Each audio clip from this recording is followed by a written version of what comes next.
बंदी छोड़ सतगुरु रामपाल जी परमेश्वर जी की जय हो। परम पिता परमात्मा सारी सृष्टि के रचनहार कुल मालिक असंख्य ब्रह्मांडों के स्वामी जगत गुरु तीनों लोकों में प्रवेश करके सबका धारण पोषण करने वाले राजाधिराज आत्माधार नाथों के नाथ देवों के देव महादेव सर्वेश्वर महेश्वर मृत्युंजय अजरो अमर आदि अनादि सनातनी प्रभु जगत पिता जगदीश्वर श्री श्री 1008 की उपाधि के वास्तविक अधिकारी अकाल मूरत शब्द स्वरूपी राम वासुदेव सर्वगतम ब्रह्म परम पूज्य प्रथम पूज्य परम संत परम पुरुष परम धनी परम दयालु सत्य कबीर हक्का कबीर अल्लाहु कबीर अल्लाहु अकबर बाखबर अल्लाह ताला जगत के तारणहार जगत के मुक्तिदाता जगत के जगन्नाथ हारे के सहारे हिंदुओं के राम मुसलमानों के अल्लाह सिखों के वाहिगुरु ईसाइयों के मसीह दया के सागर दयानिधि करुणा के सागर करुणानिधि स्वयंभू परिभू संकट मोचन कष्टहरण मंगल करण दुख भंजन अविगत कबीर निर्विकार निर्विषम परमात्मा अलय अलेख सतगुरु आदि अनादि सतगुरु असली मर्यादा पुरुषोत्तम असली राम असली कृष्ण असली घनश्याम असली मुरारी राजाओं के राजा महाराजाओं के महाराजा शहंशाहों के शहंशाह सम्राटों के सम्राट भगवानों के भगवान अल्लाहों के अल्लाह प्रभुओं के प्रभु मसीहाओं के मसीह सच्चे वाहिगुरु बाबाओं के बाबा पीरों के पीर सेठों के सेठ जगत सेठ सावड़सा सेठ सर्वगुण संपन्न अनंत कोटि कलाओं के स्वामी अनंत कोटि ब्रह्मांडों के नायक योगियों में महायोगी ध्यानियों में महाध्यानी सिद्धों में परम सिद्ध ज्ञानियों में तत्व ज्ञानी ब्रह्म ज्ञानी महाज्ञानी परम ज्ञानी सर्वश्रेष्ठ ज्ञानी विज्ञानी युवा कबीर समर्थ कबीर असमवात अमित ओजा सच्चे रहनुमा करीम अल्लाह सुबहान अल्लाह दुनिया के अंतिम पैगंबर 8 सितंबर 1951 से गांव धनाना जिला सोनीपत हरियाणा भारतवर्ष की पावन भूमि पे प्रकट रियल कल की भगवान श्री नारायण साकार हरि श्री बाबा साहेब नूर अनंत परमात्मा सच्चे दरवेश सच्चे बाखबर संत शिरोमणि सतगुरु रामपाल जी परमेश्वर जी के चरण कमल में आप और हम सभी भाई बहनों का अनंत कोटि दंडवत प्रणाम।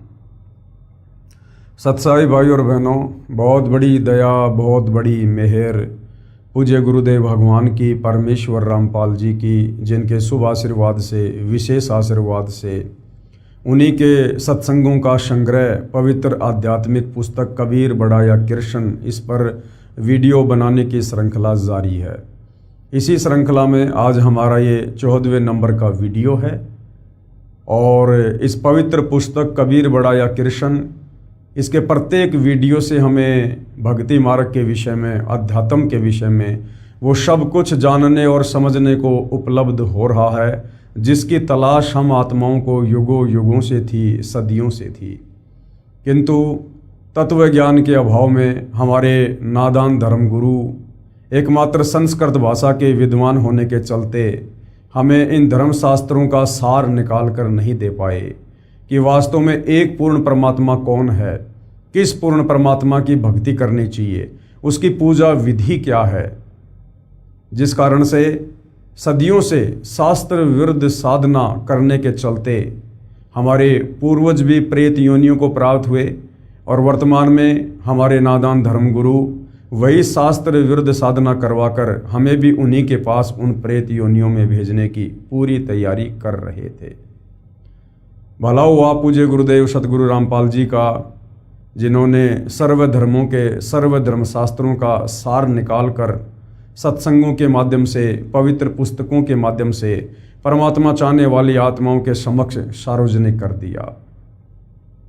अब भाई और बहनों, जिन्होंने वास्तव में परमात्मा चाहिए पूर्ण मोक्ष चाहिए उन आत्माओं के लिए तो किसी भी प्रकार का कोई भी संशय कोई भी शंका भक्ति मार्ग की सतगुरु रामपाल जी ने नहीं छोड़ी है। यदि आप ध्यान से YouTube पर उनके सत्संग सुनेंगे, टीवी चैनल पर सुनेंगे या उनके कर कमलों द्वारा लिखित पुस्तकों को पढ़ेंगे तो सर्व धर्मशास्त्रों से सर्व प्रमाण देखकर आप जी दांतों तले उंगली दबाएंगे कि अध्यात्म का जो खजाना हमारे धर्म ग्रंथों में छुपा हुआ था वो आज तक हमें हमारे धर्म गुरु नहीं बता पाए। अब सतगुरु रामपाल जी ने पूरे विश्व के मानव समाज पर रजा की है, दया की है। तो बुद्धिमान व्यक्ति उनकी रजा का भरपूर फायदा भी उठाएगा। अन्यथा ये मनुष्य जन्म जो केवल परमेश्वर प्राप्ति के लिए मिलता है, 184 योनियां भोगने के बाद मिलता है, शास्त्र विरुद्ध साधना करके हम इसको फिर से यूं ही बर्बाद करके चले जाएंगे और योगों योगों इस काल के कोलू में पिसते रहेंगे, असहनीय पीड़ा भोगते रहेंगे। तो भाइयों और बहनों, पवित्र पुस्तक कबीर बड़ा या कृष्ण, इस पर हमारा जो टॉपिक चल रहा है वो है जनता की अदालत। और जनता की अदालत के ऊपर ये जितने भी वीडियो बन रहे हैं, वीडियो नंबर 5 से जनता की अदालत में मामला चला था। किस बात को लेकर कि हु इज सुप्रीम गॉड, सर्वशक्तिमान एक परमात्मा कौन है, कबीर बड़ा या कृष्ण। 5 नंबर वीडियो से शुरू हुआ था और आज हमारा ये 14वें नंबर का वीडियो है और आगे भी इस विषय पर वीडियो बनेंगे। यदि आपने कंप्लीट वीडियो देख लिए तो आप जी ये कह नहीं सकते कि मुझे किसी ने अध्यात्म के विषय में बताया नहीं या किसी ने समझाया नहीं, जब आप धर्मराज के दरबार में खाली हाथ खड़े होंगे। तो आज जनता की अदालत में हमारा जो विषय है वो वही है कि कबीर बड़ा या कृष्ण। और एक तरफ जनता की अदालत में श्री कृष्ण उर्फ विष्णु जी के वकील बनकर सर्व हिंदू धर्मगुरु खड़े हैं, तो दूसरी तरफ कबीर जी के वकील के रूप में सतगुरु रामपाल जी खड़े हैं। और जनता जो जो सवाल अध्यात्म के विषय में करती जा रही है, सतगुरु रामपाल जी उनकी प्रत्येक शंका का समाधान, उनके प्रत्येक सवाल का जवाब शास्त्र प्रमाणित तरीके से पेश कर रहे हैं। अभी तक जनता की बहुत सारी शंकाओं का समाधान हो चुका है। आगे जनता की अदालत में जनता ने कुछ और प्रश्न सतगुरु रामपाल जी के समक्ष अध्यात्म को जानने के विषय में प्रस्तुत किए हैं और किस प्रकार से सतगुरु रामपाल जी उनका शास्त्र प्रमाणित जवाब दे रहे हैं। तो पवित्र पुस्तक कबीर बड़ा या कृष्ण, जनता का अगला सवाल है, क्या क्षर पुरुष यानी जो नाशवान है, जो जन्म और मरण में है, जिसको ब्रह्म भी कहते हैं, जिसको काल कहते हैं, जिसने गीता का ज्ञान श्री कृष्ण जी में प्रेतवत प्रवेश करके दिया था, ब्रह्मा विष्णु महेश का पिता, दुर्गा का पति, ये क्षर पुरुष ब्रह्म। तो जनता कह रही है, क्या क्षर पुरुष अर्थात ब्रह्म की पूजा भक्ति करनी चाहिए या नहीं? उत्तर दे रहे हैं कबीर जी के वकील सतगुरु रामपाल जी, यदि पूर्ण मोक्ष चाहते हो तो गीता अध्याय 15 श्लोक 4 में बताया है कि तत्व ज्ञान प्राप्ति के पश्चात परमेश्वर के उस परम पद की खोज करनी चाहिए जहां जाने के पश्चात साधक लौटकर फिर कभी संसार में जन्म नहीं लेता। यदि पूर्ण मोक्ष चाहते हो, यदि पूर्ण मोक्ष चाहते हो, पूर्ण मोक्ष क्या होता है? जहां जाने के बाद जन्म और मरण का चक्र सदा सदा के लिए समाप्त हो जाए, जहां जाने के बाद ये जीव आत्मा फिर कभी लौटकर इस काल के गंदे 21 ब्रह्मांड में आकर गधा कुत्ता सुअर ना बने, नरक ना भोगे, तपतशिला का कष्ट ना भोगे, जहां जाने के बाद इस आत्मा को किसी भी वस्तु का कोई अभाव ना हो, जहां जाने के बाद हमें 5 तत्व का नहीं बल्कि एक तत्व का नूरी शरीर प्राप्त हो, जिस शरीर में ना कोई रोग है, ना कोई शोक है, ना बुढ़ापा है, ना बीमारी है, ना कोई टेंशन है, उसको कहते हैं पूर्ण मोक्ष। यानी परम पद प्राप्त करने के बाद, सतलोक प्राप्त करने के बाद हम ये कह सकते हैं कि अब हम पूर्णतया मुक्त हैं। तो यदि पूर्ण मोक्ष चाहते हो तो गीता अध्याय 15 श्लोक 4 में बताया गया है क्या कि तत्व ज्ञान प्राप्ति के पश्चात। अब ये तत्व ज्ञान की प्राप्ति कैसे होगी? ये गीता अध्याय 4 श्लोक नंबर 34 में गीता ज्ञानदाता ब्रह्म ने बताया कि किसी तत्वदर्शी संत की खोज कर। वो तत्वदर्शी संत तुझे कंप्लीट वे ऑफ वर्शिप बताएगा, पूर्ण परमात्मा की भक्ति विधि बताएगा। गीता अध्याय 17 श्लोक 23 में जो 3 मंत्र हैं ओम तत्सत, उनका तुझे कंप्लीट भेद बताएगा और वही अधिकारी गुरु होगा दीक्षा देने का। उस तत्वदर्शी संत की खोज कर, फिर उसके बताए अनुसार भक्ति कर और आजीवन मर्यादा में रहेगा तो तेरा पूर्ण मोक्ष होगा। तो भाइयों और बहनों, ज्ञान होना कोई बड़ी बात नहीं है। ज्ञान होने के बाद यदि हमारा समाधान नहीं हुआ, यदि हमें वो मूल वस्तु प्राप्त नहीं हुई तो फिर हमारा ज्ञान लेना भी व्यर्थ हो जाता है। तो आज ज्ञान भी है और आज समाधान भी है। समाधान यानी आज वो तत्वदर्शी संत धरती पर साक्षात प्रकट है सतगुरु रामपाल जी के नाम से। जो इस काल ब्रह्म ने अर्जुन को सलाह दी थी कि किसी तत्वदर्शी संत की खोज कर, अर्जुन तो नहीं कर पाया, उसका दुर्भाग्य। लेकिन आज इस पृथ्वी पर प्रत्येक मानव शरीरधारी स्त्री या पुरुष का परम सौभाग्य कि आज वह तत्वदर्शी संत जो गीता अध्याय 4 श्लोक 34 में वर्णित है, आज वो धरती पर सतगुरु रामपाल जी के नाम से प्रकट है। आज यदि हम जरा सा बुद्धि विवेक का इस्तेमाल करें, उनके सत्संगों को ध्यान से सुने और उनसे उपदेश लेकर मर्यादा में रहकर भक्ति करें तो निश्चित ही हम परम गति को प्राप्त हो सकते हैं। गीता अध्याय 15 श्लोक 4 में बताया है कि तत्व ज्ञान की प्राप्ति के पश्चात परमेश्वर के उस परम पद की खोज करनी चाहिए जहां जाने के बाद साधक यानी भगत लौटकर फिर कभी संसार में जन्म नहीं लेता, इस काल के गंदे संसार में जन्म नहीं लेता। तो क्षर पुरुष यानी जो ब्रह्म है, जो काल है, जो संसार रूपी वृक्ष की डार है, इसकी पूजा भक्ति नहीं करनी चाहिए, क्योंकि इस ब्रह्म की भक्ति से, ओम नाम की भक्ति से, इसके ब्रह्म लोक में जाने से हम पूर्णतया मुक्त नहीं हो पाएंगे। इसके ब्रह्म लोक में जाने के पश्चात भी हम जन्म और मरण में ही रहेंगे। और गीता अध्याय 7 श्लोक नंबर 18 में यह काल ब्रह्म गीता ज्ञानदाता खुद अपनी भक्ति को, अपनी परम गति को ये अनुतमाम कह रहा है, घटिया कह रहा है, अश्रेष्ठ कह रहा है, क्योंकि ब्रह्म लोक पर्यंत सर्वलोक पुनरावर्ती में है। इस ब्रह्म की प्राप्ति के बाद भी अपना पुण्य भोग कर हम वापस जन्म और मरण में आते हैं, लक 84 योनि में जाते हैं। तो ब्रह्म की भक्ति से, गीता ज्ञानदाता की भक्ति से, काल की भक्ति से जीव पूर्णतया मुक्त नहीं होता है। आगे जनता की अदालत में जनता ने सवाल किया है, प्रश्न नंबर 19। पूर्व में यानी पहले जितने भी ऋषि महर्षि हुए हैं वे सब ब्रह्म की पूजा करते और करवाते थे। ओम नाम को सबसे बड़ा तथा उत्तम मंत्र जाप करने का बताते थे। क्या वे अज्ञानी थे? यदि ब्रह्म की भक्ति उत्तम नहीं है तो गीता में कोई इसका प्रमाण बताओ। तो प्रमाण बताने के लिए ही जनता की अदालत में कबीर जी की तरफ से उनके वकील स्वयं कबीर जी सतगुरु रामपाल जी के रूप में उपस्थित हैं। तो जनता क्या सवाल कर रही है कि भाई आज से पहले सतयुग में, त्रेता युग में, द्वापर में, हजारों साल पहले बड़े बड़े साधु संत महात्मा ऋषि जिनके नाम की आज तक महिमा गाई जाती है, जो घर बार छोड़कर जंगलों में चले जाते थे, तप करते थे, ओम नाम की साधना करते थे, अपने शरीर का भी ध्यान नहीं रखते थे, क्या वो पागल थे? वो मूर्ख थे जो इस प्रकार की साधना किया करते थे? और लोगों से भी वो वही साधना करवाया करते थे। और आप कह रहे हो कि ब्रह्म साधना से मुक्ति नहीं है, परम गति नहीं है।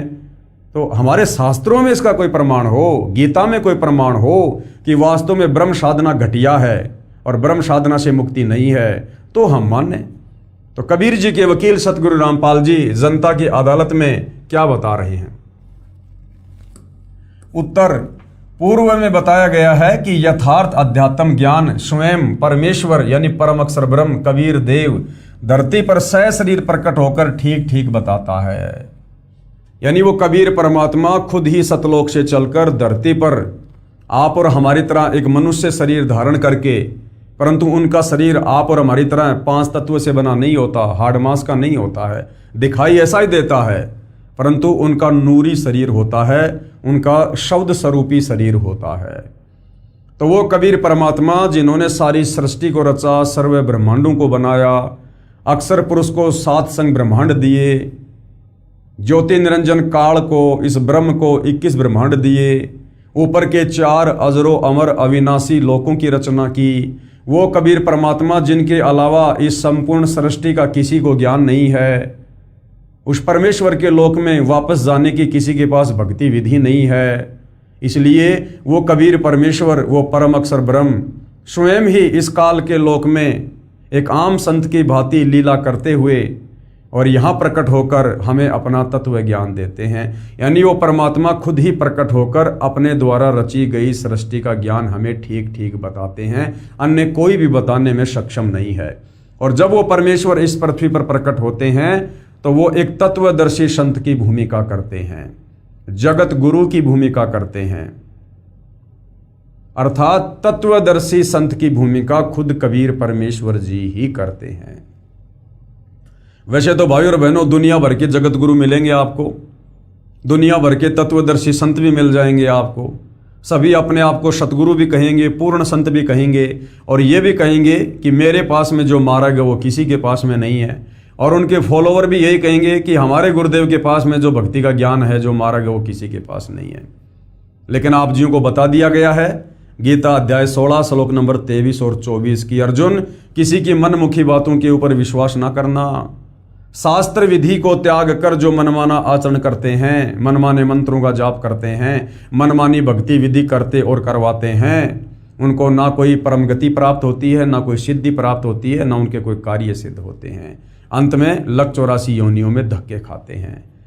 तो वास्तव में यदि आज इस पृथ्वी पर कोई जगत गुरु है, कोई तत्वदर्शी संत है, तो सतगुरु रामपाल जी हैं, जिन्होंने ना केवल हिंदू धर्म ग्रंथों का सार निकाल कर दिया, अपितु विश्व के सर्व धर्मों का निचोड़ निकाल कर दे दिया, जो ज्ञान उन धर्मों के, उन भाषाओं के ज्ञाता मुल्ला मौलवी पोप पादरी पाठी और ये पंडित ब्राह्मण विद्वान आचार्य शंकराचार्य भी निकाल कर नहीं दे पाए। तो जगत गुरु वर्तमान में पूरी पृथ्वी पर एक समय में एक ही होता है, और वे आज सतगुरु रामपाल जी हैं। पहले बताया गया है कि यथार्थ आध्यात्मिक ज्ञान स्वयं परमेश्वर यानी परम अक्षर ब्रह्म धरती पर सशरीर प्रकट होकर, क्योंकि परम अक्षर ब्रह्म कबीर परमात्मा किसी माँ के गर्भ से जन्म लेकर यहाँ पर लीला नहीं करते हैं। वो परमेश्वर, उनका शरीर शुक्रम अकायम ऐसनावीरम कबीर मनीषी, किसी भी प्रकार के शुक्राणु से उनका शरीर नहीं बनता है। वो स्वयंभू है, स्वयं प्रकट होने वाला है, वो परिभू है, सबसे पहले प्रकट होने वाला परमात्मा है। ना सतगुरु जननी जने जाके माना बाप, पिंड ब्रह्मण से रहित है नावा तीनों ताप। तो वो कबीर परमात्मा जब यहाँ सतगुरु की भूमिका करता है, तत्वदर्शी संत की भूमिका करता है, तो वो किसी माँ के गर्भ से जन्म लेकर अपना ज्ञान प्रचार नहीं करता है। वो परमेश्वर समर्थ है, वो सक्षम है आप और हमारी चरम दृष्टि को धोखा देते हुए, इस काल बलि को धोखा देते हुए वो परमेश्वर लीला चाहे जो मर्जी करे, परंतु वास्तव में वो किसी माँ के गर्भ से जन्म लेकर जेल में लिपट कर शरीर से बाहर नहीं आता है। वो स्वयंभू है, वो परिभू है। यथार्थ आध्यात्मिक ज्ञान स्वयं परमेश्वर यानी परम अक्षर ब्रह्म धरती पर सशरीर प्रकट होकर ठीक ठीक बताता है। देखिए इसका प्रमाण वेद मंत्रों में, इसी पुस्तक के पेज नंबर 314 पर आगे हम देखेंगे। परमेश्वर द्वारा बताए ज्ञान को सूक्ष्म वेद तत्व ज्ञान कहा गया है। तत्व ज्ञान में परमात्मा ने बताया है कि क्या बताया, गुरु बिन काहू न पाया ज्ञाना, और जो थोथा बुस छड़े मूड किसाना, और गुरु बिन वेद पढ़े जो प्राणी, समझ न सार रहे अज्ञानी। गुरु बिन काहू न पाया ज्ञाना, आज तक किसी ने भी गुरु की शरण से दूर होकर शास्त्रों का यथार्थ ज्ञान प्राप्त नहीं किया है, और ना कोई गुरु से दूर होकर शास्त्रों का यथार्थ ज्ञान प्राप्त कर सकता है। यदि ऐसा कोई करता है तो वो क्या करेगा, जो थोथा भूस छड़े मूड किसाना, किसान अपने खेत से फसल निकाल कर घर पर ले जाता है, पीछे से जो भूस होता है, यदि कोई उस भूस को कूटे और ये सोचे कि मैं इसमें से गेहूं निकाल लूंगा, तो वो व्यर्थ का प्रयत्न है। तो बिना गुरु के यदि कोई इन धर्मशास्त्रों को पढ़ेगा, इनका निष्कर्ष निकालना चाहेगा, तो वो केवल भूस कूटकर अनाज प्राप्ति करना चाहेगा, जो व्यर्थ प्रयत्न है। और गुरु बिन वेद पढ़े जो प्राणी, समझ न सार रहे अज्ञानी। गुरु के बिना जो वेद शास्त्रों को पढ़ेगा वो निष्कर्ष नहीं निकाल पाएगा। अब विचार करो भाई और बहनों, आज इस धरती पर एकमात्र सतगुरु रामपाल जी ही ऐसे महापुरुष हैं जिन्होंने सर्व धर्म शास्त्रों का निचोड़ निकालकर भगत समाज को दे दिया है। और किसी भी धर्म का कोई भी धर्मगुरु सतगुरु रामपाल जी के प्रवचन सुनने के बाद उनके समक्ष ज्ञान चर्चा करने के लिए उपस्थित नहीं हो रहा है, क्योंकि उन्हें भली भांति पता है कि सतगुरु रामपाल जी के पास में आध्यात्मिक ज्ञान का गोला है। और ज्ञान सब ज्ञान अड़ी, कबीर ज्ञान सो ज्ञान, जैसे गोला तोप का करता चले मैदान। कि तुम 5 मिनट भी सतगुरु रामपाल जी के सामने नहीं रुक पाओगे, नहीं टिक पाओगे, क्योंकि वर्तमान में जनता शिक्षित है। जनता स्वयं अपनी आंखों से धर्मशास्त्रों में लिखी सच्चाई को देखकर निर्णय कर सकती है। अब वो सदियों पहले वाला समय नहीं है जिस समय जनता अनपढ़ थी, अशिक्षित थी, और हमारे नादान धर्मगुरु जैसा भी हमें शास्त्रों का हवाला देकर बता दिया करते थे, हम उस पर आंख बंद करके यकीन कर लिया करते थे। जिस कारण से किसी भी धर्म का कोई भी धर्मगुरु सतगुरु रामपाल जी के बार बार ज्ञान चर्चा के लिए आमंत्रित करने के बाद भी उनके समक्ष उपस्थित होकर भगत समाज का मार्गदर्शन करने के लिए नहीं आ रहा है। तो विचार करो भाइयों और बहनों, सतगुरु रामपाल जी ने 17 फरवरी 1988 को आदरणीय राम देवानंद जी से लीलामय तरीके से नाम दीक्षा प्राप्त की, और केवल 6 वर्ष उन्होंने आदरणीय राम देवानंद जी के एक सुयोग्य शिष्य बनकर भक्ति करने की भूमिका की। और आदरणीय राम देवानंद जी जो अनपढ़ थे, उन्होंने ना कभी गीता पढ़ी, ना कभी वेद पढ़े, ना कोई धर्मशास्त्र उन्होंने पढ़ा, ना कभी उन्होंने अपने भक्तों को पढ़ाया। और उन राम देवानंद जी की शरण में रहकर मात्र 6 साल में सतगुरु रामपाल जी ने विश्व के समस्त धर्म ग्रंथों का निष्कर्ष निकाल दिया, सार निकाल दिया। जो गलतियां मुसलमान धर्म के मुल्ला मौलवियों ने, स्कॉलर ने, अनुवादकर्ताओं ने पवित्र कुरान शरीफ में, कुरान मजीद में, तौरात में, ज़बूर में, इंजिल में की हुई हैं, जो गलतियां हिंदू धर्म के आचार्यों ने, शंकराचार्यों ने, गीता अनुवादकों ने वेदों के अनुवाद करते समय, गीता का अनुवाद करते समय, पुराणों का अनुवाद करते समय की हुई हैं, वो तमाम गलतियां सतगुरु रामपाल जी ने सार्वजनिक भी कर दी और उन गलतियों को ठीक भी कर दिया। अब विचार करो भाइयों और बहनों, जिसका गुरु अनपढ़ और उस गुरु की संगति करके मात्र 6 साल में, क्या इस पृथ्वी पर ऐसा कोई व्यक्ति हो सकता है जो समस्त धर्मशास्त्रों का निष्कर्ष निकाल कर दे दे। और आदरणीय गरीबदास जी का 5वां वेद, सूक्ष्म वेद, सदग्रंथ साहिब, उसमें विश्व की सभी भाषाओं के शब्दों का समावेश है। और उस सदग्रंथ साहिब का खुलासा सन 1994 से सन 2000 तक सतगुरु रामपाल जी ने किया। क्या यह किसी व्यक्ति के द्वारा करना संभव है? बिल्कुल भी नहीं है।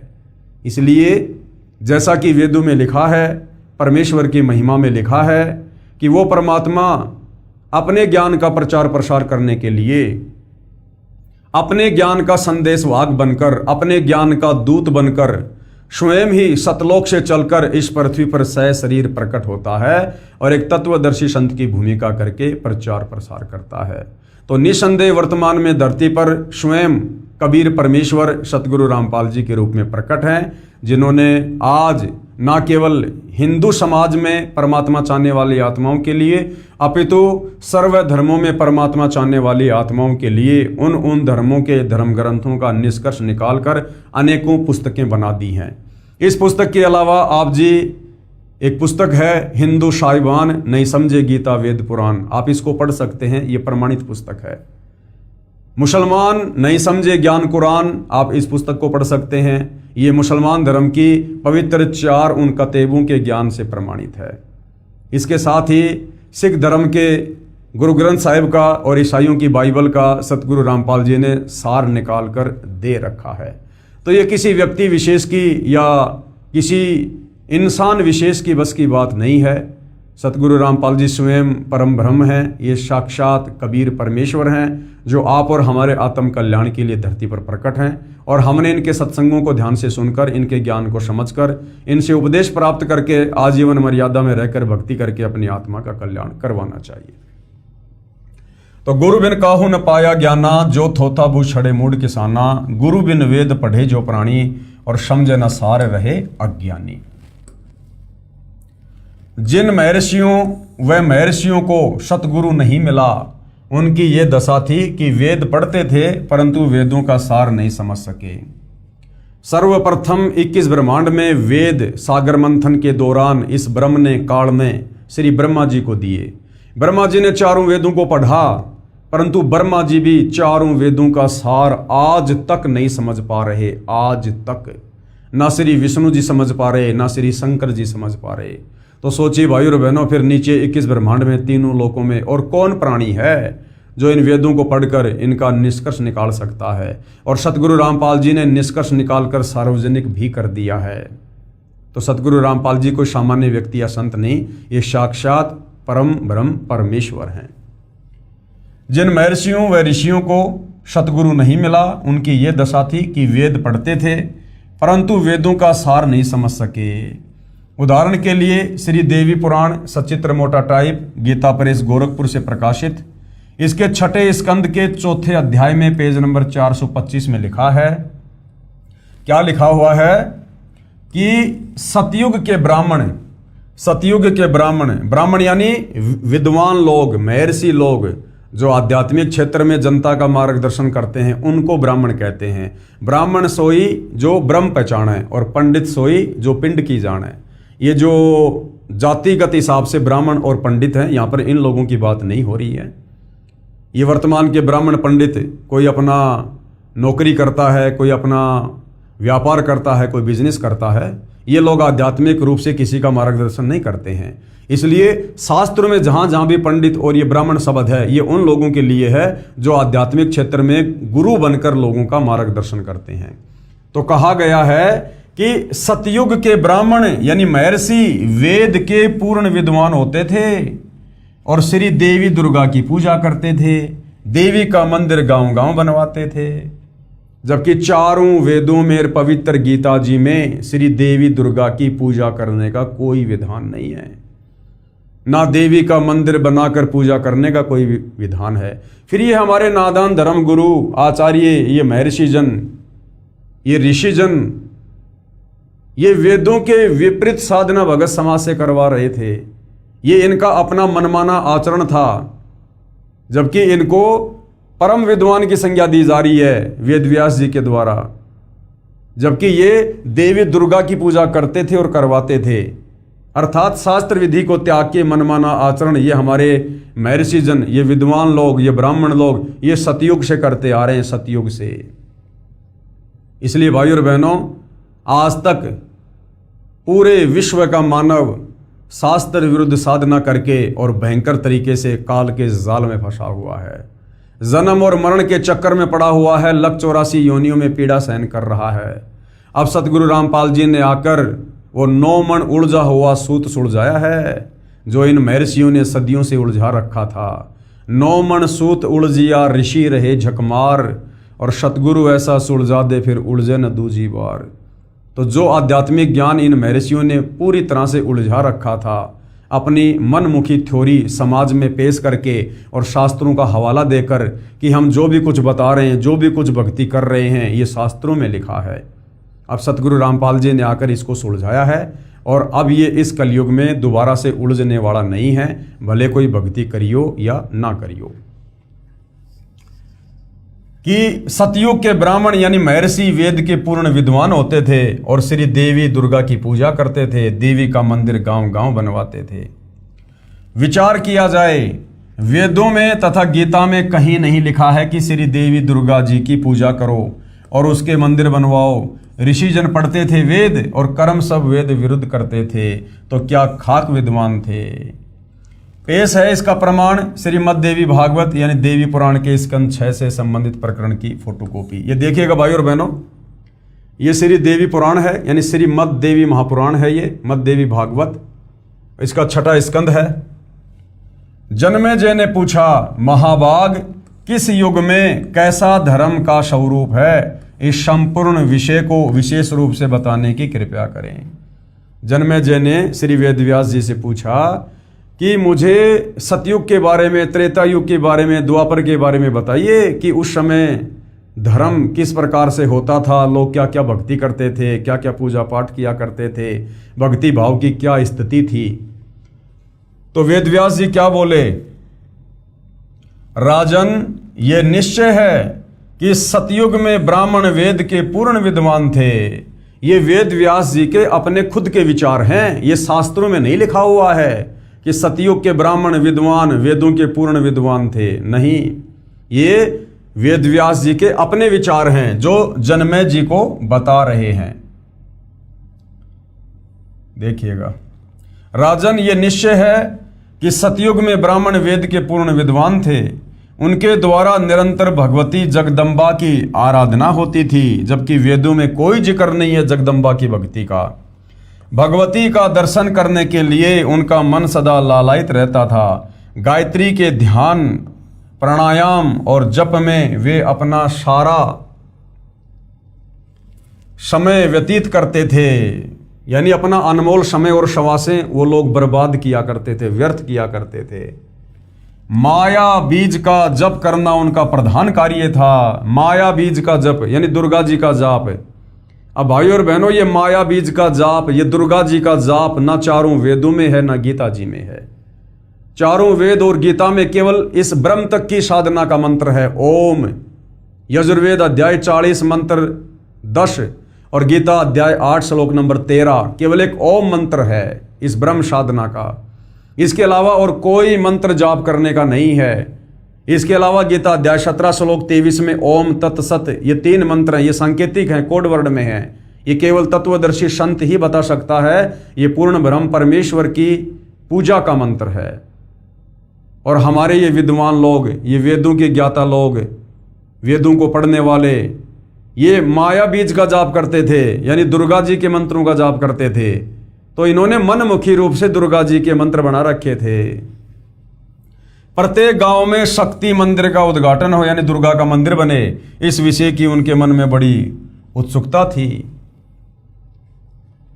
धर्म की यही स्थिति त्रेता में भी रही, यानी वही पाखंड पूजा, वही मनमाना आचरण जो सतयुग में था वो त्रेता युग में भी चलता रहा। परंतु कुछ हाश हो गया, यानी गिरावट आ गई। फिर लोग इन देवी देवताओं की पूजा पे आ गए। सतयुग की जो स्थिति थी वह द्वापर में विशेष रूप से कम हो गई। राजन, उन प्राचीन युगों में, सतयुग में, त्रेता युग में और द्वापर में, उन प्राचीन युगों में जो राक्षस समझे जाते थे, जो निकम्मे आदमी समझे जाते थे, जो लोगों को भक्ति नहीं करने देते थे, भक्ति में बाधा डालते थे, उनको राक्षस कहते थे। उन प्राचीन युगों में जो राक्षस समझे जाते थे वे कली में, यानी वर्तमान इस कलयुग में ब्राह्मण माने जाते हैं। यानी वर्तमान के जो ब्राह्मण हैं, जो धर्म गुरु हैं, वो चाहे किसी भी धर्म के हैं, मुल्ला, मौलवी, पोप, पादरी, पाठी, आचार्य, शंकराचार्य, संत, महंत, मंडलेश्वर।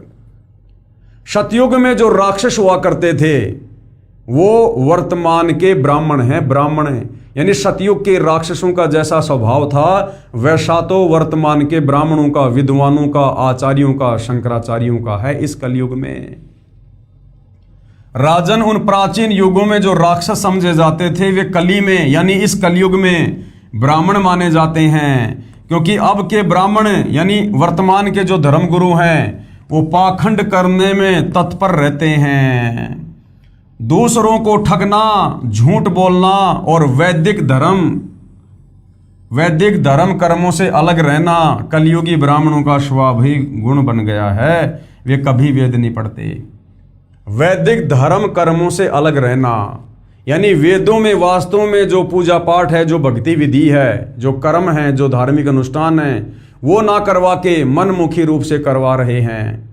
और उन प्राचीन युगों में, सतयुग में, त्रेता युग में, द्वापर में जो राक्षस समझे जाते थे वो तो वर्तमान के धर्मगुरु हैं, वर्तमान के धर्मगुरु।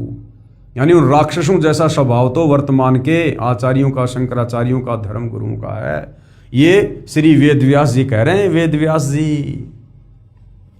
तो आपकी आंखों के सामने है भाइयों और बहनों, आज से पहले इन धर्मशास्त्रों का वास्तविक ज्ञान किसी के भी पास नहीं था। सब केवल उवा बाई ही बका करते थे। सब के सब शास्त्र विरुद्ध साधना पर आरूढ़ थे। विचार करें, श्रीमद् भगवद गीता चारों वेदों का सारांश है। आप जी गीता जी को तो जानते ही हो, पढ़ते भी होंगे। क्या गीता में कहीं लिखा है कि श्री देवी की पूजा करो, यानी श्री दुर्गा की पूजा करो? गीता में कहीं लिखा हुआ है?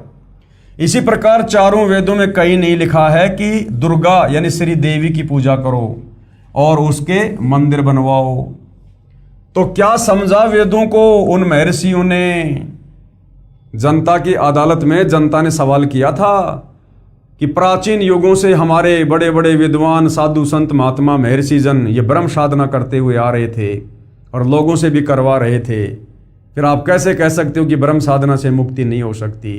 तो आप जी की आंखों के सामने है। श्रीमद् देवी भागवत महापुराण यानी देवी पुराण के 6 स्कंद में क्लियर कर दिया गया है कि सतयुग के ब्राह्मणों को यानी विद्वानों को भी, महर्षियों को भी शास्त्रों का ज्ञान नहीं था, वेदों का ज्ञान नहीं था। वो भी धर्म कर्म से बहुत दूर बैठे हुए थे और मनमाना आचरण कर और करवा रहे थे। तो क्या खाक विद्वान थे सतयुग के महर्षि? सतयुग के महर्षि। भाइयों और बहनों, अब जाकर हमें ये क्लियर हुआ है, ये रोशनी हुई है इस तत्व ज्ञान की टोरस से कि हम जिनको बड़े बड़े परम विद्वान, बड़े बड़े महर्षि और आचार्य शंकराचार्य समझा करते थे, वो तो भक्ति और भगवान की ABCD के पास भी नहीं थे। ABCD के पास भी उन्हीं महर्षियों का मनमाना विधान है। ओम नाम सबसे बड़ा अर्थात उत्तम है, जो कहते थे कि ब्रह्म पूजा भक्ति सर्वश्रेष्ठ है। जो ब्रह्म की पूजा इष्ट देव मानकर करते थे वे अज्ञानी थे। उनकी ब्रह्म साधना अनुत्तम गति देने वाली है, यानी उससे भी मोक्ष नहीं है। विशेष ये दशा तो सतयुग के ब्राह्मणों की थी, यानी वेदों के विरुद्ध साधना, धर्मशास्त्रों के विरुद्ध साधना, वेदों के विरुद्ध पूजा पाठ कर्म कांड धार्मिक अनुष्ठान, ये स्थिति तो सतयुग के ब्राह्मणों की थी। अब सोचो भाई और बहनों, वर्तमान के ये जो कलयुग के ब्राह्मण हैं, जो कलयुग के गुरुजन हैं, इनकी क्या स्थिति होगी? ये तो बिल्कुल बट्ठा बैठाने पर तुले हुए हैं, बट्ठा बैठाने पर समाज का। ये दशा तो सतयुग के ब्राह्मणों की थी। कलयुग के ब्राह्मणों यानी शंकराचार्य ब्राह्मण हैं, अन्य कर्म कांड भी अधिकतर ब्राह्मण ही करते और करवाते हैं, तथा जो अन्य गुरुजन है वे उन्हीं कलयुगी ब्राह्मणों से सुना अज्ञान प्रचार करते हैं। इन कलयुग के गुरुजनों यानी ब्राह्मणों के विषय में इसी श्री देवी भागवत पुराण की फोटोकॉपी में बताया है कि जो सतयुग में राक्षस माने जाते थे वैसे तो कलयुग के ब्राह्मण हैं वर्तमान के धर्मगुरु, क्योंकि अब के ब्राह्मण प्राय पाखंड करने में तत्पर रहते हैं। दूसरों को ठगना, झूठ बोलना और वैदिक धर्म कर्म से अलग रहना कलयुगी ब्राह्मणों यानी धर्म गुरुओं का स्वाभाविक गुण बन गया है। और वर्तमान में आप जी देख भी रहे हो, सतगुरु रामपाल जी के अलावा सारे के सारे वेदों के विरुद्ध, गीता के विरुद्ध, पुराणों के विरुद्ध ही साधना कर और करवा रहे हैं। गीता जी में प्रमाण है। श्रीमद् देवी भागवत अध्याय 7 श्लोक 12 से 15 में तो बताया है कि जो तीनों गुणों यानी रजगुण ब्रह्मा, सतगुण विष्णु तथा तमगुण शंकर की पूजा करने वाले, राक्षस स्वभाव को धारण किए हुए मनुष्यों में नीच दूषित कर्म करने वाले मूर्ख मुझे भी नहीं बसते। और एकमात्र सतगुरु रामपाल जी को छोड़कर वर्तमान में विशेषकर हिंदू समाज में जितने भी आचार्य शंकराचार्य और धर्मगुरु कथावाचक हैं, ये श्री ब्रह्मा विष्णु महेश की ही पूजा करते हैं और करवाते हैं। बल्कि उससे भी नीचे राधे राधे श्याम मिला दे, उससे भी नीचे भैरव भूत की पूजा करवा रहे हैं। इसीलिए गीता ज्ञानदाता ने, काल ब्रह्म ने गीता अध्याय 7 श्लोक नंबर 12 से 15 में ब्रह्मा विष्णु महेश और उससे नीचे इन देवी देवताओं की पूजा करने और करवाने वालों को 4 गालियां दी हैं। राक्षस स्वभाव को धारण किए हुए मनुष्यों में नीच दूषित कर्म करने वाले मूर्ख। और वही बात श्री देवी भागवत महापुराण में 6 स्कंद में कही गई है कि राजन, सतयुग में जो राक्षस समझे जाते थे वो तो कलयुग के ब्राह्मण हैं, ब्राह्मण हैं। तो भाई और बहनों, वर्तमान में शास्त्र अनुकूल भक्ति साधना सतगुरु रामपाल जी के अलावा इस पृथ्वी पर आपको कहीं भी देखने को नहीं मिलेगी। यही गीता ज्ञानदाता ने कहा है। फिर गीता अध्याय 7 के श्लोक 16 से 18 में गीता ज्ञानदाता ब्रह्म ने कहा है कि मेरी भक्ति 4 प्रकार से करते हैं। सबसे पहले कौन करते हैं? अर्थार्थी, आर्त, जिज्ञासु तथा ज्ञानी, यानी 4 प्रकार के लोग मुझ ब्रह्म की भक्ति करते हैं। फिर कहा है कि मुझे ज्ञानी अच्छा लगता है और ज्ञानी को मैं अच्छा लगता हूं। गीता अध्याय 7 श्लोक 18, इस श्लोक में गीता ज्ञानदाता ने कहा है कि ये ज्ञानी आत्मा है तो उदार यानी अच्छी, परंतु ये मेरी अनुत्तम गति अर्थात घटिया गति में आश्रित है। गीता अध्याय 7 श्लोक 18, गीता ज्ञानदाता काल ब्रह्म ज्योति निरंजन खुद अपनी भक्ति को, ओम नाम की साधना को भी अनुतमाम कह रहा है, अश्रेष्ठ कह रहा है। क्यों? क्योंकि ब्रह्म लोक जाने के बाद भी साधक पूर्णतया मुक्त नहीं हो पाता है, वापस जन्म और मरण में आता है। इसलिए खुद ये गीता ज्ञानदाता अपनी भक्ति को अनुत्तम कह रहा है। इस श्लोक गीता अध्याय 7 श्लोक 18 में गीता ज्ञानदाता ब्रह्म यानी काल स्वयं स्वीकार कर रहा है कि मेरी भक्ति से होने वाली गति अनुत्तम यानी अश्रेष्ठ है, घटिया है। उसके बाद गीता ज्ञानदाता ने अध्याय 7 श्लोक 19 में कहा है, बहुनाम जन्मानाम अंतते ज्ञानवान मान परपदते और वासुदेव सर्वम इति स महात्मा सुदुर्लभ है। क्या कहा है? अनुवाद, गीता ज्ञानदाता ब्रह्म ने कहा है कि मेरी भक्ति बहुत बहुत जन्मों के अंत में कोई ज्ञानी आत्मा करता है, अन्यथा अन्य देवी देवताओं व भूत पितरों की भक्ति में जीवन नाश करते रहते हैं।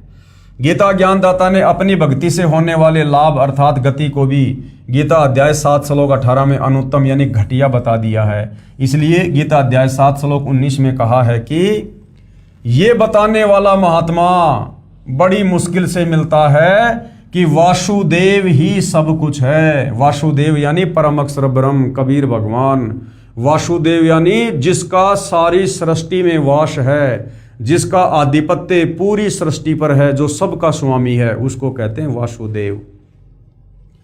कि ये बताने वाला महात्मा मुश्किल से मिलता है कि वासुदेव ही सब कुछ है, यानी वो तत्वदर्शी संतो बड़ी मुश्किल से मिलता है जो ये बताएगा कि वो परम अक्षर ब्रह्म कबीर देव ही पूजा के योग्य है और यही सबका सर्जनहार है, यही पापनाशक है, पूर्ण मोक्षदायक है और यही पूजा के योग्य है। यही वासुदेव ही कुल का मालिक अर्थात परम अक्षर ब्रह्म है, केवल इसी की भक्ति करो, अन्य की नहीं।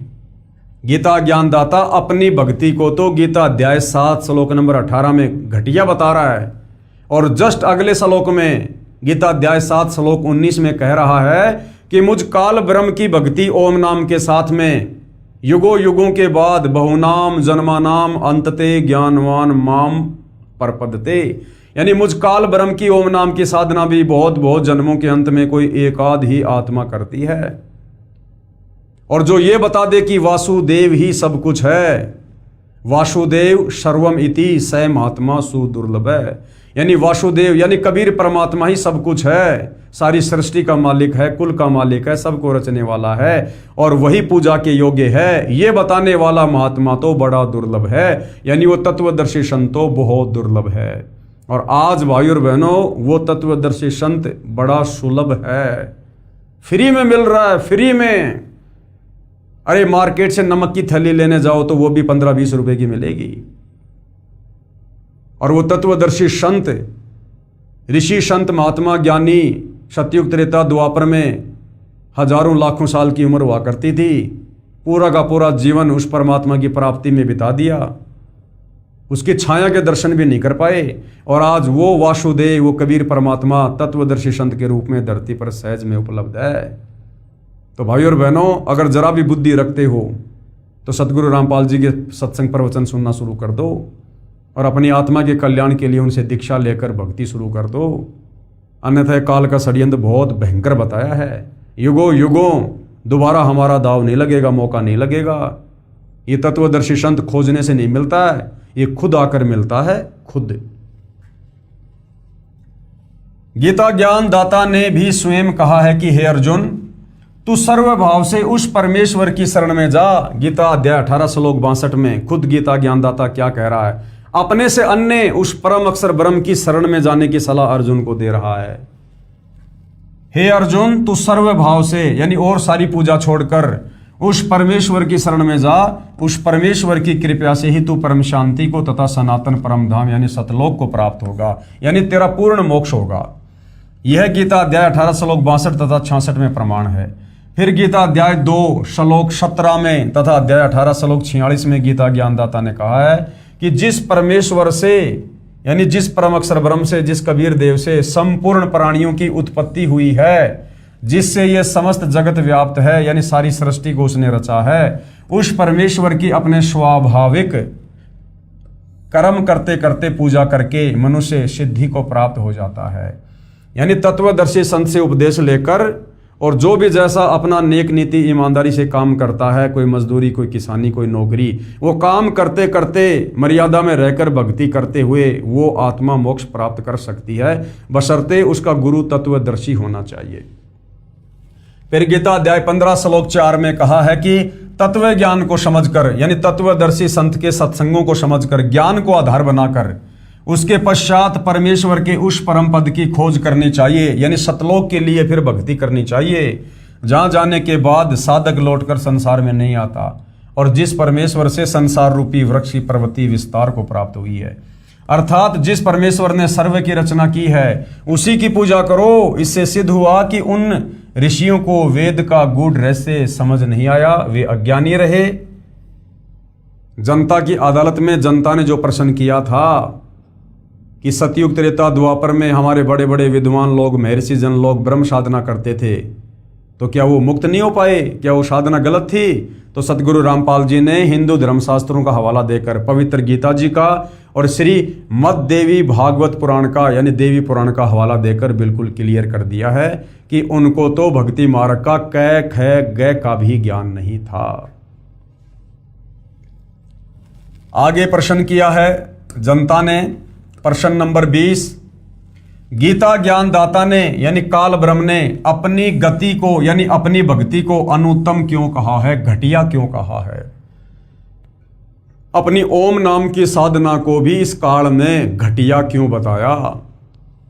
उत्तर, गीता ज्ञान दाता ने अध्याय 2 श्लोक 12, गीता अध्याय 4 श्लोक 5, गीता अध्याय 10 श्लोक 2 में कहा है कि अर्जुन, तेरे और मेरे बहुत जन्म हो चुके हैं, तू नहीं जानता, मैं जानता हूं। मेरी उत्पत्ति को ऋषि, महर्षि तथा देवता नहीं जानते। तू और मैं तथा ये राजा व सैनिक बहुत बार पहले भी जन्मे हैं, आगे भी जन्मेंगे। पाठक जन विचार करें, जब ब्रह्म कह रहा है यानी काल खुद कह रहा है कि मेरा भी जन्म मरण होता है, तो ब्रह्म के पुजारी को गीता अध्याय 15 श्लोक 4 वाली गति यानी मोक्ष प्राप्त नहीं हो सकती, यानी परम गति प्राप्त नहीं हो सकती। जब ये ब्रह्म खुद कह रहा है गीता अध्याय 2 श्लोक 12, 10 श्लोक 2, 4 श्लोक 5 और 9 में कि मेरा तो जन्म और मरण है, मैं भी जन्मता हूं और मरता हूं, तो भला फिर इस ब्रह्म की भक्ति करने से ब्रह्म के भगत का जन्म मरण का रोग कैसे समाप्त हो जाएगा? इसलिए ये खुद गीता अध्याय 7 श्लोक 18 में अपनी ब्रह्म भक्ति को भी अनुत्तम कह रहा है, घटिया कह रहा है, अश्रेष्ठ कह रहा है।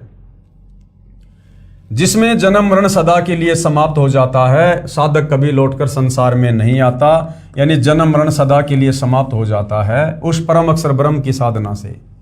जब तक जन्म मरण है तब तक परम शांति नहीं हो सकती। इस काल के लोक में जन्म मरण अटल विधान है, तो जहां जन्म मरण है वहां पर परम शांति नहीं हो सकती। उसके लिए गीता ज्ञानदाता ने अपनी भक्ति से होने वाली गति को अनुत्तम घटिया कहा है।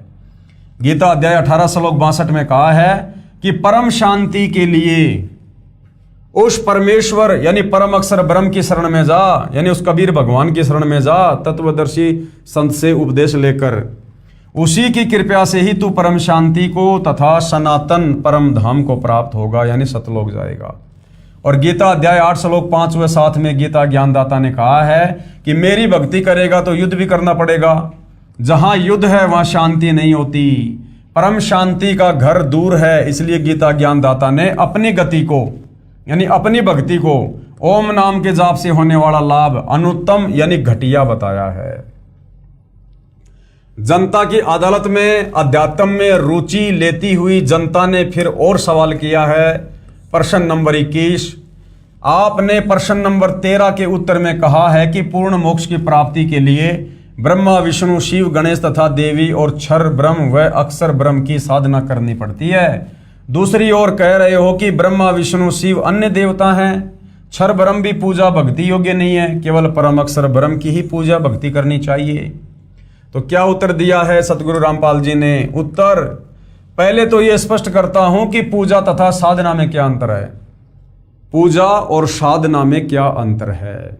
जो ये कहा गया है ना कि पूर्ण मोक्ष प्राप्ति के लिए आपने ब्रह्मा विष्णु महेश की भी साधना करनी पड़ेगी, ब्रह्म की साधना भी करनी पड़ेगी, दुर्गा की साधना भी करनी पड़ेगी, और अक्षर पुरुष की साधना भी करनी पड़ेगी। तो गुरुदेव भगवान कह रहे हैं कि मैंने पूजा के लिए नहीं कहा, मैंने साधना के लिए कहा है। साधना और पूजा में रात और दिन का अंतर है। पूजा तो हमने परम अक्षर ब्रह्म कबीर देव की करनी है अपना इष्ट मानकर, परंतु जब तक हम यहाँ इस काल के लोक में फंसे हुए हैं, हमारे ऊपर इन सभी का ऋण चढ़ा हुआ है। इनका ऋण उतारने के लिए इनके मंत्रों का जाप करना पड़ेगा, और उन मंत्रों के जाप करने को साधना कहते हैं। साधना मजदूरी, ना कि पूजा। पहले तो ये स्पष्ट करता हूं कि पूजा तथा साधना में क्या अंतर है। प्राप्य वस्तु की चाह पूजा कही जाती है, यानी जिस वस्तु को हमने प्राप्त करना है, जिस वस्तु की हमें चाहत है, उसको पूजा कहा जाता है, तथा उसको प्राप्त करने के प्रयत्न को साधना कहते हैं। हमें जो वस्तु प्राप्त करनी होती है वो हमारी पूजा है, और उसको प्राप्त करने के लिए हम जो प्रयत्न करेंगे उसको कहते हैं साधना मजदूरी। जैसे किसी प्यासे व्यक्ति ने जल पीना है, अब वो जल उसका इष्ट है, उसे जल की चाहत है, जल उसकी पूजा है, जल उसका पूज्य है, लेकिन जमीन से जल बाहर निकालने के लिए जो मेहनत करनी पड़ेगी, जो प्रयत्न करना पड़ेगा, उसको साधना कहते हैं। जैसे हैंड पंप से यदि हमने जल निकालना है तो हैंड पंप में बोकी मारनी पड़ेगी, पाइप को ऊपर नीचे करना पड़ेगा, वो साधना होती है, ना कि पूजा। इसी प्रकार हमने परम अक्षर ब्रह्म को प्राप्त करना है, तो परम अक्षर ब्रह्म हमारा पूज्य देव है, हमने पूजा करनी है परम अक्षर ब्रह्म की। लेकिन उसकी प्राप्ति के लिए हमने यहाँ जो मेहनत मजदूरी करके मंत्रों की जो हमने इनका ऋण उतारना है, काल के 21 ब्रह्मांड वाली शक्तियों का और इस अक्षर पुरुष का, तो हमने केवल वो इनके मंत्रों का जाप करके हमने केवल इनकी साधना करनी है, इनका ऋण उतारना, हमने इनका वो कर्जा उतारना है। और जब इनका कर्जा उतर जाएगा तो ये हमें मुक्त कर देंगे, और फिर हमें वो वस्तु प्राप्त हो जाएगी जिसके लिए हम प्रयत्न कर रहे थे। जो प्राप्य वस्तु है उसकी चाह पूजा कही जाती है, तथा उसको प्राप्त करने के प्रयत्न को साधना कहते हैं। उदाहरण, जैसे हमें जल प्राप्त करना है, ये हमारा प्राप्य है, हमें जल की चाह है। जल की प्राप्ति के लिए हैंडपंप लगाना पड़ेगा। हैंडपंप लगाने के लिए जो जो उपकरण प्रयोग किए जाएंगे, बोकी लगाई जाएगी, ये प्रयत्न है, यानी साधना है। इसी प्रकार परमेश्वर का वह परम पद प्राप्त करना हमारी चाह है, जहां जाने के पश्चात साधक लौटकर संसार में नहीं आता, यानी सतलोक। हमारा प्राप्य परमेश्वर तथा उनका सनातन परम धाम है, और उसको प्राप्त करने के लिए किया गया नाम जाप, हवन, यज्ञ आदि ये साधना है, मजदूरी है। उस साधना से वो पूज्य वस्तु परमात्मा प्राप्त होगा। जैसे प्रश्न 13 के उत्तर में स्पष्ट किया गया है, वही सटीक उदाहरण है। उस पूर्ण मोक्ष के लिए 3 बार में दीक्षा क्रम पूरा करना होता है। अब किस प्रकार से दीक्षा दी जाती है, क्या क्या है वो दीक्षा का वो चरण। प्रथम नाम दीक्षा, यानी सबसे पहले जब आप सतगुरु रामपाल जी से उपदेश प्राप्त करोगे तो आपको जो प्रथम मंत्र दिया जाएगा उसको कहते हैं प्रथम नाम दीक्षा। और उसमें हमें किन किन देवी देवताओं के ये मंत्र दिए जाते हैं साधना करने के लिए। श्री ब्रह्मा जी का मंत्र दिया जाता है, श्री विष्णु जी का, श्री शिव जी का, श्री गणेश जी का और श्री देवी जी का। इनके मंत्रों की साधना की जाती है। हम मजदूरी कर रहे हैं इनके मंत्रों का जाप करके, इनका ऋण उतारने के लिए। जब तक यहाँ रहेंगे ये हमें सुख सुविधा देंगे, यदि हम इनकी साधना करते रहेंगे, इनके मंत्रों का जाप करते रहेंगे। हम इनकी पूजा नहीं कर रहे, इनके मंत्रों का जाप करके इनकी साधना कर रहे हैं। दूसरी बार में जो दीक्षा दी जाती है, दूसरी बार में क्षर ब्रह्म तथा अक्षर ब्रह्म के 2 अक्षर मंत्र जाप दिए जाते हैं। दूसरी बार में जो दीक्षा उसको शतनाम कहते हैं, जिसमें 2 मंत्र हैं। गीता अध्याय 17 श्लोक नंबर 23 में जो 3 मंत्र है ना, ओम तत् सत, तो दूसरी बार में जो सतनाम दिया जाता है उसमें 2 मंत्र हैं, ओम और तत्। ये जो तत् है ये परम अक्षर ब्रह्म का है, जिसके 7 संग ब्रह्मांड हैं, परंतु ये सांकेतिक है। वो मंत्र क्या है वो सतगुरु रामपाल जी बताते हैं। दूसरी बार में क्षर ब्रह्म यानी काल तथा अक्षर ब्रह्म के 2 अक्षर मंत्र जाप दिए जाते हैं, जिसको संतों ने सत नाम कहा है। गीता अध्याय 17 श्लोक 23 में 3 नाम हैं, ओम, तत् और सत। इस सतनाम में 2 अक्षर होते हैं, एक ओम और दूसरा है तत्। ये जो तत् है ये सांकेतिक अर्थात गुप्त नाम है, जो उपदेश के समय उपदेशी को ही बताया जाता है।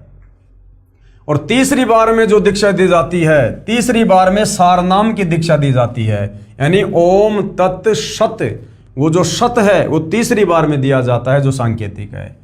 जिस मंत्र को गीता अध्याय 17 श्लोक 23 में सत कहा है, ये भी सांकेतिक है, उपदेश लेने वाले को दीक्षा के समय बताया जाता है।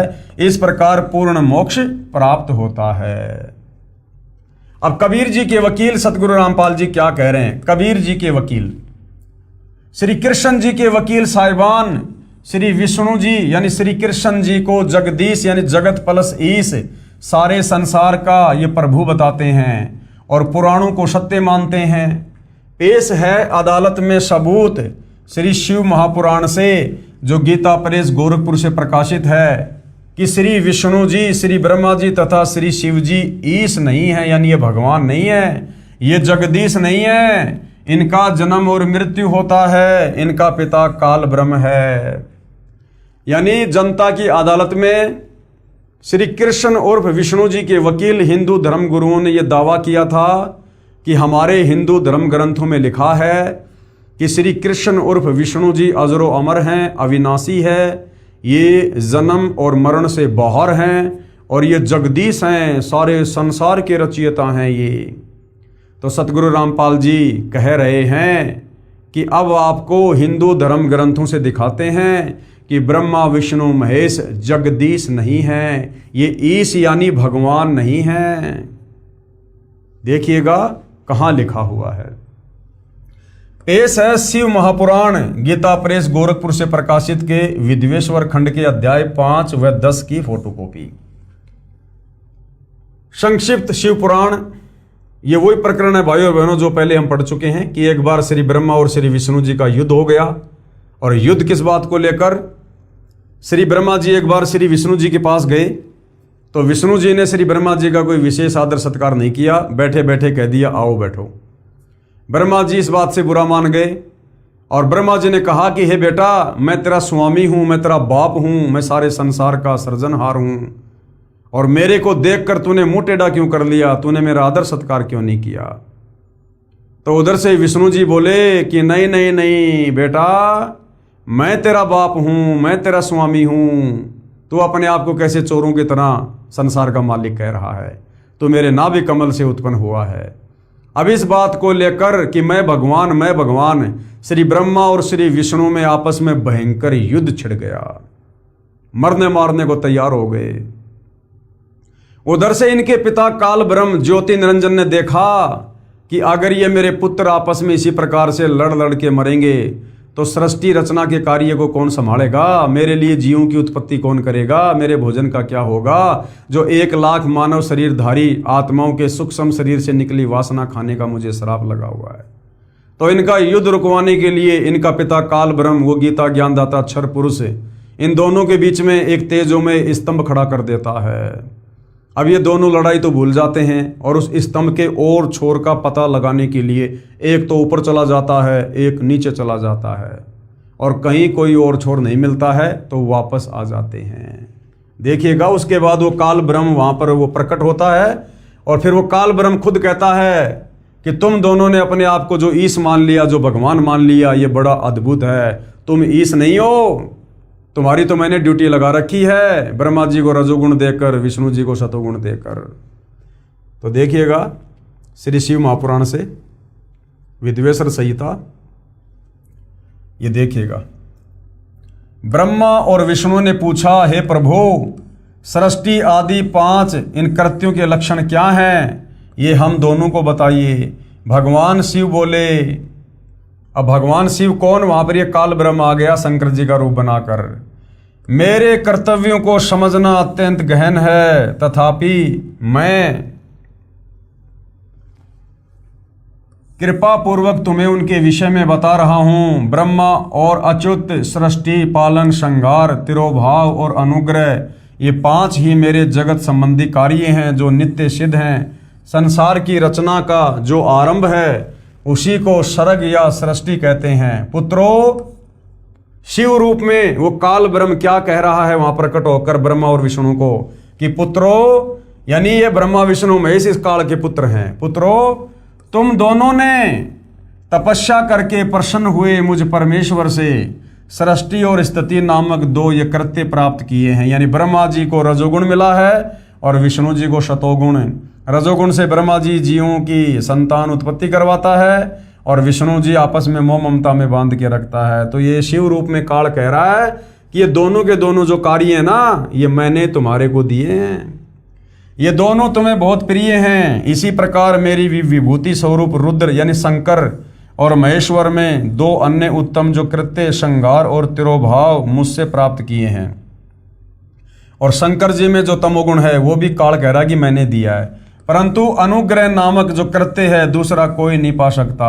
रुद्र और महेश्वर अपने कर्म को भूले नहीं, इसलिए मैंने उनके लिए अपनी समानता प्रदान की। वे रूप, वेश, कृत्य, वाहन, आसन और आयुध आदि में समान ही हैं। मैंने पूर्व काल में अपने स्वरूप भूत मंत्र का उपदेश किया है जो ओंकार के रूप में प्रसिद्ध है। कह रहा कि मेरा ओम मंत्र है, ये काल ब्रह्म है। गीता अध्याय 8 श्लोक 13 में कह रहा है कि ओम इति एक अक्षर ब्रह्म व्यवर्ण माम अनुस्मरण। तो यहाँ पर ये क्या कह रहा है, जो ओंकार यानी ओम नाम ओम रूप में प्रसिद्ध है वह महामंगलकारी मंत्र है। सबसे पहले मेरे मुख से ओंकार ओम प्रकट हुआ जो मेरे स्वरूप का बोध कराने वाला है। यानी ओम कहो चाहे काल कहो एक ही बात है। ओंकार वाचक है और मैं वाच्य हूँ, यानी ओंकार तो है मंत्र और मैं हूँ उस मंत्र की प्राप्ति वाला वो भगवान है। ये मंत्र मेरा स्वरूप ही है। प्रतिदिन ओंकार का निरंतर सुमरण करने से मेरा ही सदा सुमरण होगा। यानी ओम नाम का जाप करने से काल ब्रह्म का सुमरण होगा। मेरे उत्तरवर्ती मुख से अकार का, पश्चिम मुख से उकार का, दक्षिण मुख से मकार का, पूर्ववर्ती मुख से बिंदु का तथा मध्यवर्ती मुख से नाद का प्रकट हुआ। इस प्रकार 5 अवयवों से युक्त ओंकार का विस्तार हुआ है। इन सभी अवयवों से एकीभूत होकर वह प्रणव ओम नामक एक अक्षर हो गया। यानी ओम नाम इस काल का है। पेश है और प्रमाण शिव महापुराण श्री वेंकटेश्वर प्रेस मुंबई से प्रकाशित, जिसमें संस्कृत यानी मूल पाठ भी लिखा है, साथ में हिंदी अनुवाद भी किया है कि विद्वेश्वर संहिता खंड के अध्याय 5 और 10 की फोटोकॉपी। ये हमने पहले भी पढ़ा था, अब फिर से हम इसको पढ़ेंगे, देखिएगा। हे योगेंद्र, मैं उस लिंगा विभर्विका लक्षण सुनना चाहता हूँ। नंदिकेश्वर बोले, हे वत्स सुनो, मैं तुम्हारी प्रीति से कहता हूँ। पूर्व काल में जो पहला जो कल्प था जो लोकों में विख्यात है, उस समय महात्मा ब्रह्मा और विष्णु का परस्पर युद्ध हुआ। यानी वही प्रकरण है कि एक समय ब्रह्मा और विष्णु जी का युद्ध हो गया और वो दोनों आपस में लड़ने झगड़ने लग गए। बीच में ये काल ब्रह्म एक तेजोमय स्तंभ खड़ा कर देता है जिसका कहीं कोई और छोर नहीं मिला। दोनों ने लड़ाई झगड़ा करना बंद कर दिया और उसी समय इस काल ब्रह्म ने उस तेजोमय स्तंभ को अपने लिंग रूप में यानी अपने उस प्राइवेट पार्ट में अपने गुप्तांग के रूप में चेंज कर दिया और खुद वहाँ पर ये श्री शंकर जी का रूप बनाकर आ गया। और उसके बाद कहा कि जो इस लिंग की पूजा करेगा ऐसा हो जाएगा वैसा हो जाएगा, तुम्हारे सारे कार्य पूरे हो जाएंगे। और तुम दोनों ने अपने आप को जो ईश मान लिया, क्योंकि दोनों ब्रह्मा विष्णु इसी बात को लेकर लड़ रहे थे, झगड़ रहे थे कि मैं तेरा बाप, मैं तेरा बाप, मैं जगत का पिता, मैं जगत का पिता। तो ये शिव रूप में काल कह रहा है कि तुमने अपने आप को जो ईश मान लिया, जो भगवान मान लिया, ये बड़ा अद्भुत हुआ। तुम दोनों ईश नहीं हो, उसी बात का यहाँ पर ये प्रमाण है। उस समय महात्मा ब्रह्मा और विष्णु का परस्पर युद्ध हुआ। अब इनको महात्मा कहा जा रहा है। अब भाई और बहनों, महात्माओं के लक्षण होते हैं क्या लड़ाई झगड़ा करना? उनके मान दूर करने को, यानी उनको जो अहंकार हो गया था कि मैं भगवान, उनके उस अहंकार को दूर करने के लिए उनके बीच में उन निष्कल परमात्मा ने स्तंभ रूप अपना स्वरूप दिखाया। तब जगत के हित की इच्छा से निर्गुण शिव ने उस तेजोमय स्तंभ से अपने लिंग का रूप दिखाया। उसी दिन से लोकों में वह निष्कल शिव जी का लिंग विख्यात हुआ और सगुण रूप में बेर रूप की कल्पना की गई। देवताओं की वह बेर पूजा इच्छानुसार भोगों को देने वाली है, परंतु शिव का लिंग बेर भोग और मोक्ष दोनों का देने वाला है। यानी ये सारा का सारा वही वर्णन है जो पहले हम जी इसी पवित्र पुस्तक में देख चुके हैं, हम उसको पढ़ चुके हैं। तो कहने का मतलब है, जनता की अदालत में जो सवाल जनता ने किया था, क्या ब्रह्मा विष्णु महेश ये परमात्मा नहीं है, ये ईश नहीं है, तो सतगुरु रामपाल जी ने श्री शिव महापुराण के विद्वेश्वर संहिता से ये क्लियर करके दिखा दिया है कि ये दोनों ईश नहीं है, ये भगवान नहीं है। श्री कृष्ण जी के वकील, अब जनता की अदालत में श्री कृष्ण जी के वकील क्या कह रहे हैं, हम चारों वेदों ऋग्वेद, यजुर्वेद, सामवेद तथा अर्थर्वेद, श्रीमद् भगवत गीता, 18 पुराणों, महाभारत ग्रंथ तथा श्रीमद् भगवत सुधा सागर को सत्य शास्त्र मानते हैं। इन्हीं सदग्रंथों को आधार मानकर ज्ञान बताते हैं तथा साधना बताते हैं। श्री कृष्ण उर्फ श्री विष्णु, श्री शिव जी, श्री देवी दुर्गा की पूजा करने को कहते हैं, श्राद्ध करना बताते हैं, देव पूजा करते हैं तथा करवाते हैं। तो कबीर जी के वकील सतगुरु रामपाल जी क्या कह रहे हैं? कबीर जी के वकील दास अदालत को बताना चाहता है कि श्रीमद् भगवत गीता अध्याय 16 श्लोक 23-24 में क्या कहा है। अध्याय 16 श्लोक 23 में क्या कहा गया है? जो पुरुष यानी जो व्यक्ति यानी साधक शास्त्र विधि को त्याग कर, यानी जो गीता और वेदों में लिखा हुआ है उसके विपरीत भक्ति करके शास्त्र विधि को त्याग कर अपनी इच्छा से मनमाना आचरण करता है, जो शास्त्रों में वर्णित साधना नहीं, वह साधना शास्त्र विधि त्याग कर स्वेच्छा से आचरण करना कहा है, वह न तो सिद्धि को प्राप्त होता है और न ही परम गति को और न सुख को प्राप्त होता है।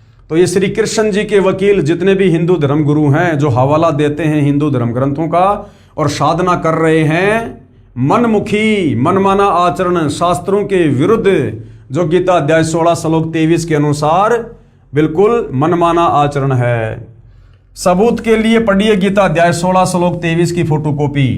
गीता अध्याय 16 श्लोक 23 में क्या कहा गया है?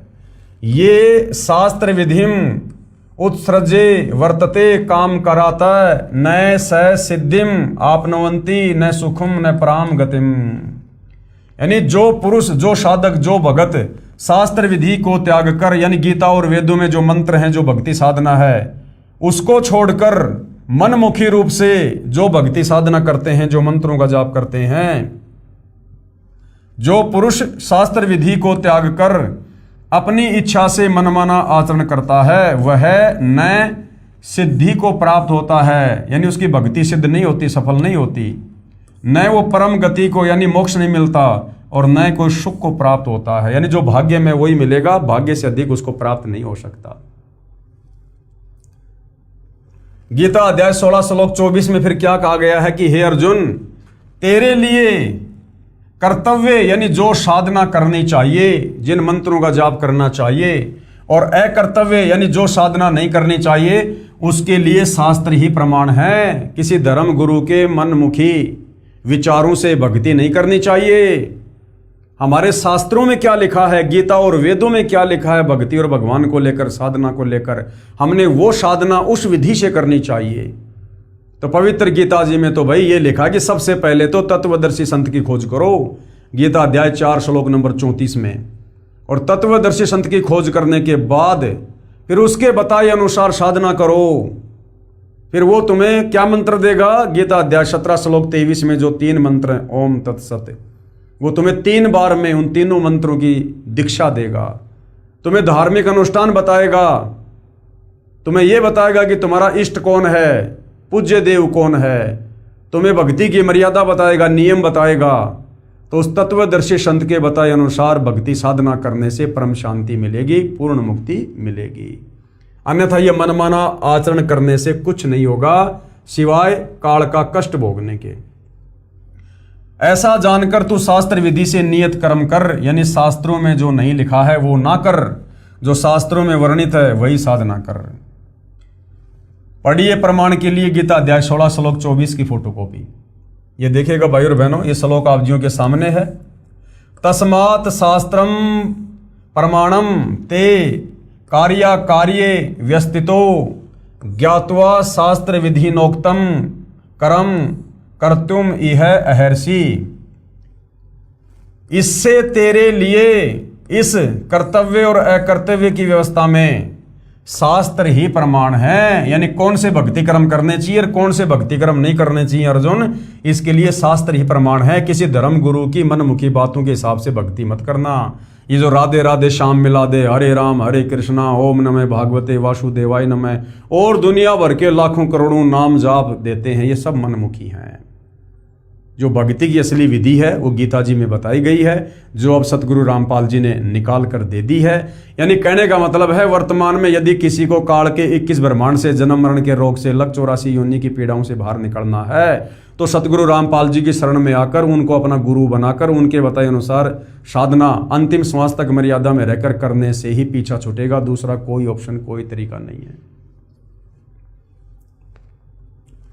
गीता वेदों व पुराणों में भी पितर व भूत पूजा मोक्षदायक नहीं बताई। अब क्या कहा गया है, गीता, चारों वेदों और 18 पुराणों में ये जो पितर पूजा है, हमसे जो श्राद्ध निकलवाए जा रहे हैं, जो ये पितरों की पूजा करवाई जा रही है, भूत पूजा मोक्षदायक नहीं बताई है।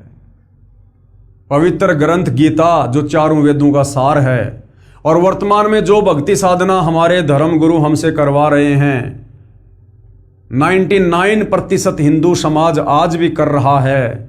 शास्त्र विधि को त्याग कर मनमाना आचरण, ये सारी भक्ति पूजा साधना गीता जी में व्यर्थ बताई है, ये मनमाना आचरण बताया है।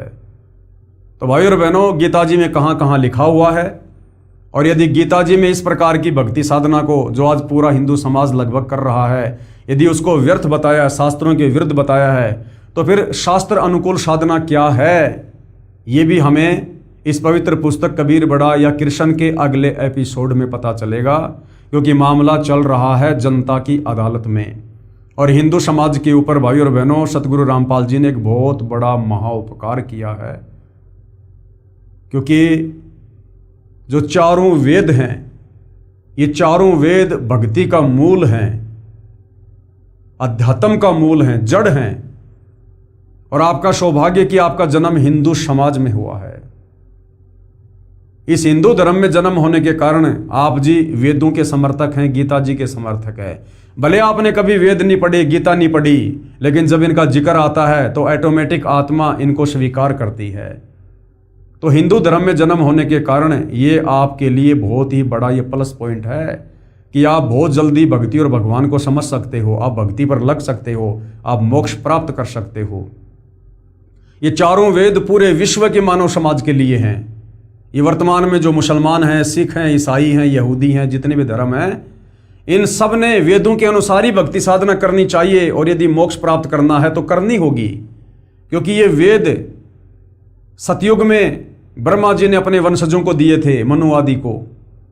और सतयुग, त्रेता और द्वापर युग तक कोई धर्म नहीं था, हम सब सनातनी थे, वैदिक साधना करते थे। अब आप और हम सभी इंसानों को आपस में बांट दिया गया इस काल के द्वारा, क्षर पुरुष के द्वारा, क्योंकि ये भक्ति युग है।